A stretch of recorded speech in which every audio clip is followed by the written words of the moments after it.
여러분 안녕하세요. 뽀기자입니다. 네, 오늘은 LG전자의 V50 ThinQ 뽀객입니다. V50 ThinQ는 두 가지의 큰 특징이 있는데요. 우선 첫 번째가 5G 폰으로 출시된다는 거고, 두 번째는 이 듀얼 스크린을 장착했다는 점인데요. 이 5G 폰으로 출시된다는 것은 우선 초기인 만큼 좀 성능의 문제들이 좀 발견이 되면서 LG전자에서도 출시 시기를 좀 고려하고 있는 것 같아요. 그래서 출시 시기를 미룬 만큼 5G 폰 성능에 문제가 없도록 좀 출시가 되기를 기대를 해봅니다. 네, 오늘은 듀얼 스크린에 대해서 좀 집중적으로 알아볼 예정인데요. 우선 이게 탈착이 됩니다.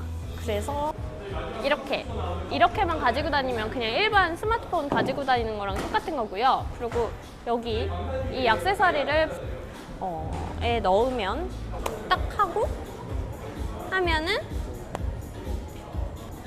두 개의 화면을 사용을 할 수가 있습니다.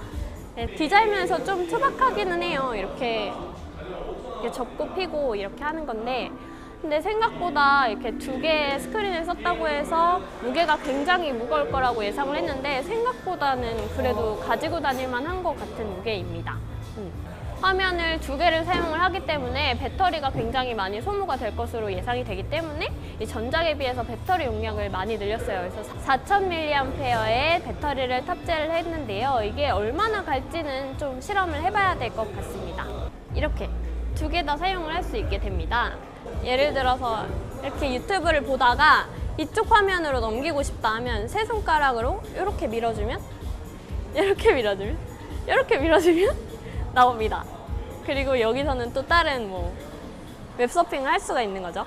이렇게 멀티태스킹이 된다는 게 되게 큰 장점인 것 같아요. 저 같은 경우에 이렇게 작은 화면으로도 여러 개 창을 좀 띄워놓고 카톡을 하면서 유튜브 본다던가 이런 기능을 좀 사용을 하고 있는데, 이거는 대놓고 그렇게 사용하라고 나온 거니까 그 점은 되게 편할 것 같다라는 생각이 듭니다.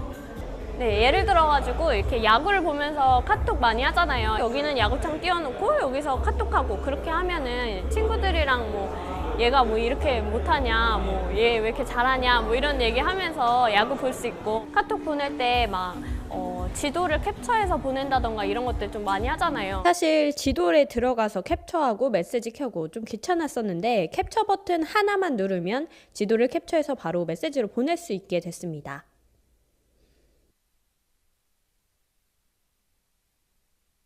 또 좀 생각을 많이 했다라고 느껴졌던 부분은 키보드였는데요. 듀얼 스크린이다 보니 세로보다 가로로 사용하는 경우가 많을 것을 생각해서 가로로 써도 편하게 문자를 입력할 수 있도록 두 가지 키보드를 지원하고 있습니다. 이 듀얼 스크린의 장점이 게임을 할 때 참 잘 나타나는데요. 이 게임을 켜고 여기 이렇게 키패드가 따로 있어요. 그러면은 이렇게 화면 가리지 않고 좀 작동을 할 수가 있어서 되게 좀 유용하게 재밌게 게임을 즐길 수 있을 것 같습니다. 또 V50 ThinQ에는 이 베이퍼 체인버를 넣어서 발열을 확 잡았다고 합니다. 네, 한 가지 우려가 되는 거는 이렇게 리니지랑 블레이드 소울이랑 메이플 스토리 이렇게 세 개의 게임이 지금은 이 키패드를 지원을 하고 있어요. 그래서 LG전자에서는 앞으로 게임사랑 좀 협업을 많이 해서 V50를 위한 이렇게 키패드를 따로 해서 개발을 좀 많이 할 수 있도록 노력을 하겠다라고 밝혔지만, 게임사에서 V50만을 위해서 이렇게 개발을 따로 해줄지 이거는 좀 생각을 해봐야 할 부분인 것 같습니다.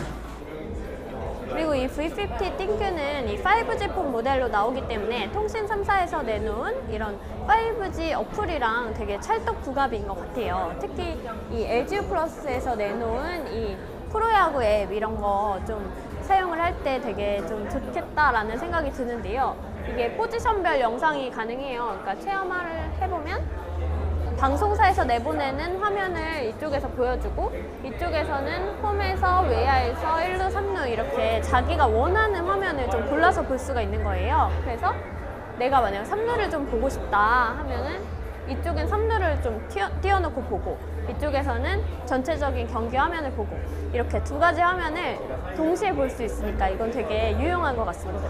이렇게 어플로 구성이 되어 있지 않고, 예를 들어서 월드컵이라던가 뭐 챔스 이런 것들 동시에 두 가지 경기를 보고 싶을 그런 경우들이 많이 있잖아요. 이럴 때도 뭐 두 가지 경기를 한눈에 볼 수 있으니까 되게 재밌게 시청을 할 수 있지 않을까라는 생각. 하지만 조금 아쉬운 점도 좀 말씀을 드리면 한 가지 어플을 양쪽에서 구동하는 건 안 된다고 해요. 그러니까 예를 들어서 유튜브 두 개의 화면을 띄우거나 뭐 이런 건 안 돼요. 그래서 네이버 유튜브 뭐 이런 식으로만 띄울 수 있다고 해서 영상을 어디서 중계를 하는지 이걸 좀 찾아봐야 된다, 이런 불편함은 조금 있는 것 같아요. 네, 경첩폰이라고 좀 놀림을 좀 많이 받아서 저도 너무 기대가 없었던 것 같아요. 그래서 사실 이렇게 잡아보니까 뭐 사용할 때도 되게 좋은 기능들이 많은 것 같고 저는 기대보다 훨씬 좋은 것 같은데요. 이게 그렇지만 이 폴더블 폰에 비하면 역시 혁신성이 좀 떨어지는 것은 사실입니다. 그렇지만 이 최근에 폴더블 폰 같은 경우에 괜히 뭐 내구성이 좀 떨어진다라고 해가지고 논란이 많이 되고 있는데, 이런 점들을 고려를 한다면 이 V50 띵큐가 현실적인 대안이 될 수도 있지 않나, LG전자가 좀 현실적으로 잘한 선택을 한 게 아닌가라는 생각도 좀 해봅니다. 네, 그렇지만 이 콘텐츠 수급의 문제는 좀 문제가 될 수 있다라는 생각은 드는데요.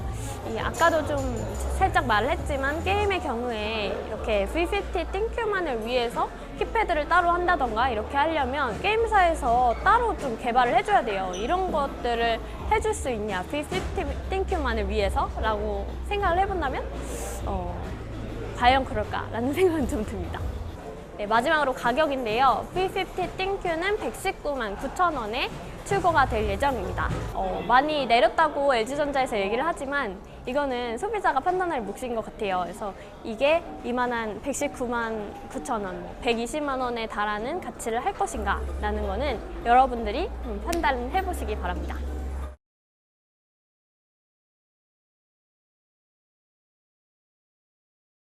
그러면 우리는 다음 시간에 만나요.